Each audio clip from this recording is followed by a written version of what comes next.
Esse vídeo não é recomendado para menores de 16 anos. Enquanto Frank Castle se recupera de seus ferimentos para voltar à ativa, Mama Gnut também retoma suas atividades. E durante esse intervalo da guerra, outros homens surgem inspirados pelo matador de caveira no peito.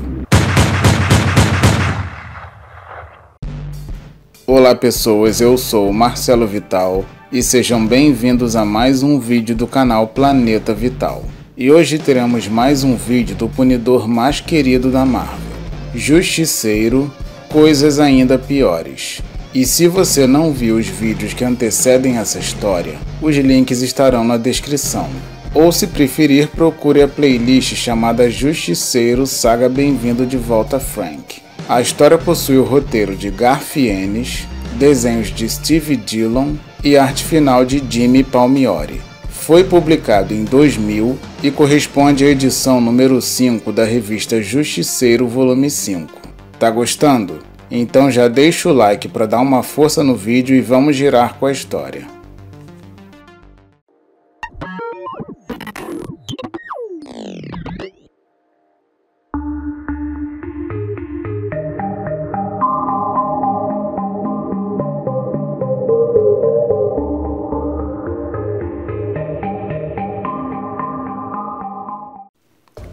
Uns dias atrás, no zoológico do Central Park, a líder de uma família de mafiosos conhecida como Mama Gnut acabou tendo um contratempo depois de entrar em um espaço extremamente perigoso onde moravam alguns ursos polares. No entanto, teve a sorte de sobreviver.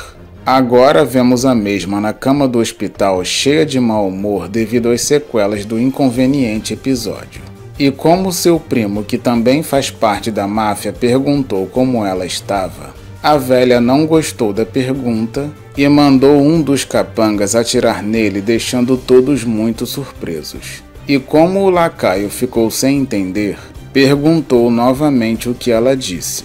Então ela o chama de surdo e repete a ordem. E como o sujeito ficou sem saber o que fazer, acabou tentando convencê-la a desistir daquele pedido. Então a mafiosa, que já estava sem paciência, manda outro capanga matar não só o seu primo, como também o primeiro que não obedeceu.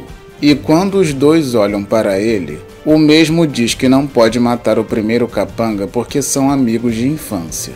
Com isso, todos ficam desesperados com a situação e ficam pedindo para ela reconsiderar. Mas a chefona se mostra irredutível e manda o terceiro capanga eliminar seu primo e os outros dois desobedientes. E por mais que ele não quisesse fazer aquilo, sabia que iria acabar morrendo se não cumprisse aquela ordem e atira nos três.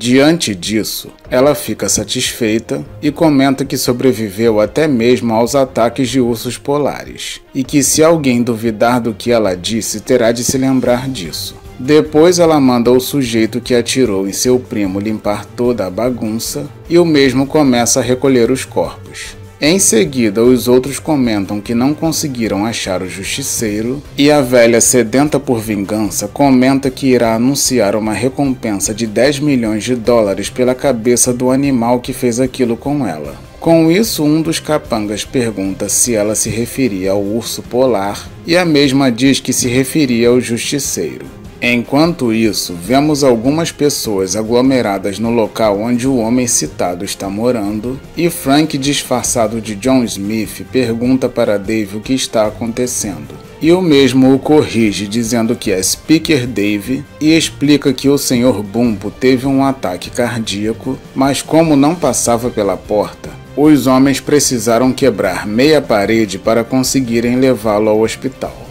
Pouco tempo depois, em seu apartamento, Frank, fazendo curativo, reclama de sua situação por estar mais de uma semana sem fazer nada de útil por estar em casa se recuperando e diz que durante a noite irá voltar a procurar encrenca. E também lembra que foi incrível Mama Gnut ter sobrevivido ao ataque dos ursos. E comenta que a velha deve ter sido abençoada pelo demônio, pois a bruxa não perdeu tempo em anunciar uma recompensa por sua cabeça. Naquele momento, uma pessoa bate na porta e Frank, todo paranoico, vai atender segurando uma arma. E quando abre a porta, Joan diz que fez tortas demais.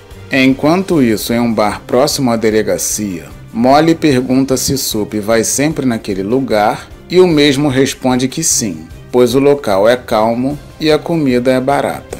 Inclusive afirma que irá pagar a conta enquanto a mulher faz uma cara não tão agradável. Em seguida, eles se sentam e comentam sobre o fato da Mama Gnut ter sobrevivido aos ataques dos ursos polares. Com isso, a tenente diz que com certeza a chefe da máfia irá mandar toda a sua equipe caçar o justiceiro antes que ele ataque de novo, mas com certeza não irá conseguir nada, pois o matador de bandidos é muito esperto. Dessa forma, ela arma um plano para eles dois ficarem de guarda dia e noite na frente da mansão Gnut e ficarem atentos a qualquer agitação, pois com certeza em algum momento o justiceiro irá aparecer e ambos irão matar um ao outro, e quem sobrar será preso por eles. Ao ouvir aquilo, Sup fica se perguntando se será tão fácil assim e ela pergunta se ele topa. Nesse interim, vemos o padre Hector Redondo matando mais uma vez. E agora que descobriu sobre a existência do justiceiro, sua motivação para matar cresceu ainda mais, pois pensa que Deus aprova suas atitudes e fica repetindo que não está mais sozinho a cada machadada que dá em sua vítima. Naquele momento, a senhora Pierce aparece e diz que está lá para limpar a igreja como sempre faz às 8 horas de segunda-feira.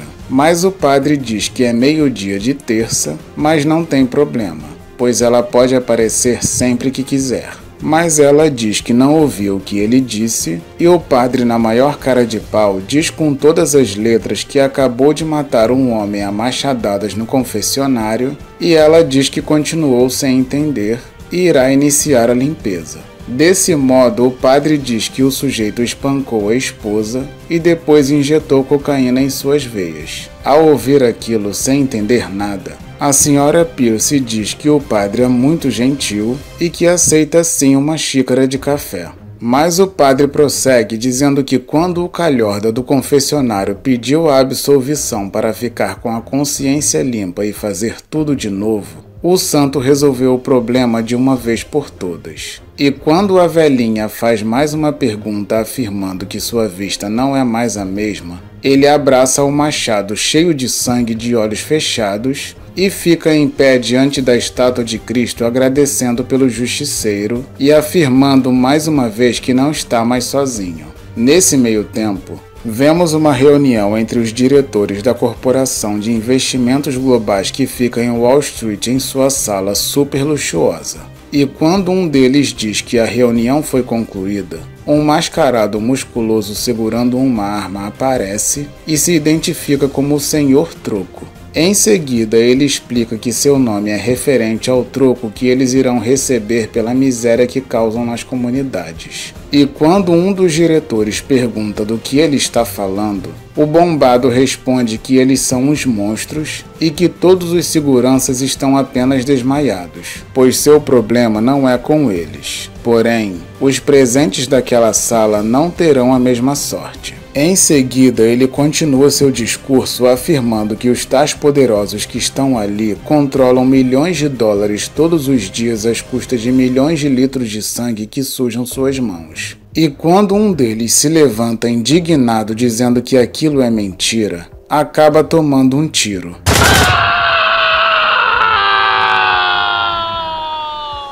Depois daquilo, todos se desesperam e o mascarado manda todos se sentarem. Então, mais uma vez, ele prossegue com sua locução afirmando que eles investem em empresas aéreas que fabricam aviões com motores baratos e que perder uma ação na justiça sai mais barato do que investir em qualidade. Entretanto, mais de 275 pessoas morreram quando um dos aviões bateu em uma montanha e eles não se importaram.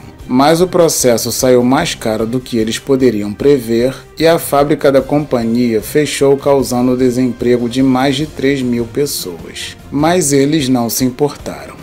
Em seguida, ele comenta sobre uma fábrica que eles fundaram em Taiwan, onde o salário e a segurança são os mais baixos do planeta, e pagaram para as autoridades coibir qualquer manifestação dos trabalhadores. Contudo, mais de 100 grevistas foram mortos pela polícia local, mas eles não se importaram. E quando o outro diretor diz que ele não pode provar nada do que está dizendo, também leva a bala. E antes de um deles falar ou fazer qualquer coisa, o mascarado diz que está na hora do troco e larga o dedo em todo mundo.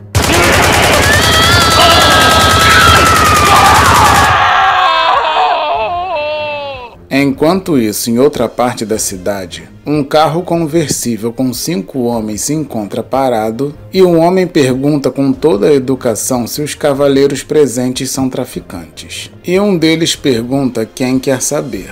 E vemos outro mascarado bem diferente do anterior se identificando como Elite. Então um dos rapazes pergunta o que ele quer e o homem responde que seria melhor eles procurarem um local mais apropriado para as suas transações, pois estão invadindo uma bela vizinhança. Com isso, um dos caras o chama de boiola e o mascarado, cheio de pose, informa que as crianças daquele local estão seguras devido à baixa criminalidade e os imóveis daquela região são caros. E por isso ele não pode permitir traficantes por ali, desvalorizando o bairro. Desse modo, um deles parte para cima do mascarado Mauricinho e toma um tiro na boca. E antes do motorista pegar a arma no porta-luvas, toma um tiro na cabeça. Em seguida, os outros também levam a pior. E quando o justiceiro pomposo iria se afastar calmamente dali, percebe outra coisa que o deixa incomodado. Então ele se aproxima de uma senhora que caminhava com seu cachorro e diz que o animal urinou na calçada. Mas a madame não dá muita importância e o chama de esquisito. Então ele pega novamente a arma com silenciador e atira no cachorrinho, dizendo que seu nome é Elite. Com isso, a senhora fica lamentando pela morte do seu bichinho e o playboyzinho maluco vai embora dizendo que precisa manter o bairro limpo. Mais tarde durante a noite, Justiceiro faz a ronda pela cidade e não encontra nada de ruim, pois as ruas se encontram tranquilas e bem patrulhadas pela polícia. E quando ele decide voltar para casa, um assaltante aparece exigindo sua carteira e o relógio. Com isso, Frank fica olhando para o infeliz que estava apenas com uma faca e o azarado continua com as ameaças. Então avançamos alguns segundos e vemos apenas o marginal no lixo aparentemente morto. De volta ao hospital, um homem aparece querendo falar com Mama Gnut e ela diz que não quer ver ninguém. E quando um dos capangas diz que ele está ali pelo prêmio de 10 milhões pela cabeça do justiceiro, ela pergunta o que ele sabe e ele responde que o homem mora em frente à sua casa. Bom, meus amigos, esse foi mais um vídeo de história completa para vocês. Justiceiro, Coisas Ainda Piores é uma narrativa que mostra o quanto um homem relativamente conhecido pode inspirar outros com suas atitudes, tanto para o bem quanto para o mal. Se você gostou desse vídeo, deixe um comentário dizendo o que achou. E se ainda não for inscrito, por favor, se inscreva para ficar por dentro de todas as novidades do canal e se tornar um habitante do Planeta Vital. E se é fã de quadrinhos do universo Marvel, confira a playlist do canal chamada Ordem Cronológica de Histórias Completas do Universo Marvel, pois lá você encontrará todos os vídeos do universo convencional da Marvel feitos pelo canal em ordem cronológica. E se puder, compartilhe esse vídeo com seus amigos. Muito obrigado por assistir esse vídeo até o final e até o próximo.